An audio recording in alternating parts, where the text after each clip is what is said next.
how to set keep messages history to 30 days, 1 year, or forever on the iPhone 14 series.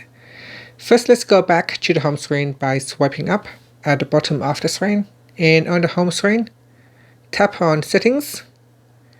Next, we swipe up to go down and tap on Messages. Then we swipe up to go down and tap on Keep Messages. Now by default it is set to forever. You can choose 30 days. It said that if you select 30 days, this will permanently delete all text messages and message attachments from your device that are older than 30 days. Now at this stage, you can choose delete to go ahead or cancel. You can select 1 year.